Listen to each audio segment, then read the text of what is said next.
Cost of living pressures have eased slightly, with inflation falling to its lowest level since April last year. Inflation over the year to May came in at 5.6%, down from 6.8% the month prior, but still well above the Reserve Bank's inflation target of 2 to 3%.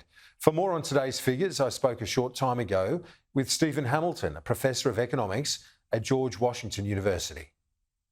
The sort of headline inflation number is down pretty nicely to 5.6% in the latest month.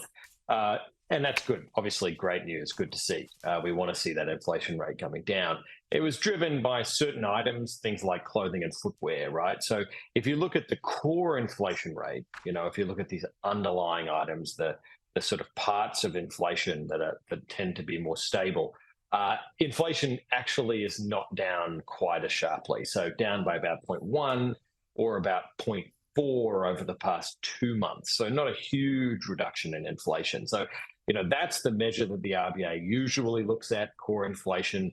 So I would say, based on these inflation numbers, the RBA is not really going to change course relative to what they were thinking kind of a month ago. We've also had a lot of other signs that the economy is still moving along too quickly for the RBA's sort of desire. So look, it's difficult to say.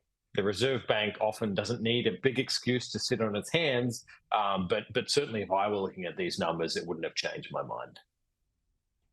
And when you consider the time frame here, the governor likely to wrap up his term, that's the widespread expectation that he won't be extended beyond September, and he would not want entrenched or lingering sticky inflation to be his legacy.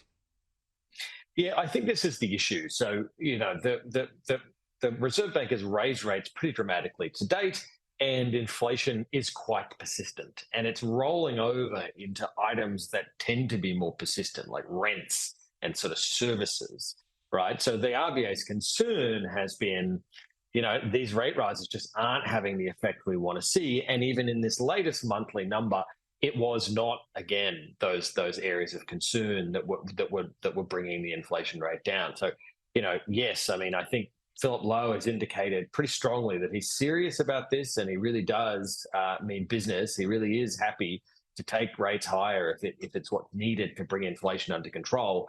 I wouldn't be surprised if they paused, right? It wouldn't be a shock, but I think it would be premature to think, we've hit a peak in the kind of rate hike cycle.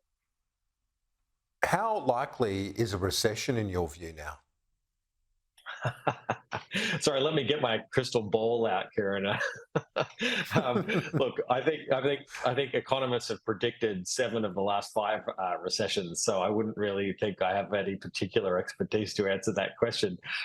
Look, I think it's more likely than it was a few months ago. I think there's no doubt about that, right? I think inflation is higher than we liked, which means rates have to go higher than we liked, which means we have to slow the economy more than we liked, right? There's no doubt about that. Whether that will be enough such that the economy goes backwards, is anybody's guess. So I would point, though, to the incredible resilience of the labour market. Right, we have unemployment still at 50-year lows. Right, we have the employment population ratio at record highs. Right, so all of the job market signs, which is where recessions really matter, indicate that everything is good.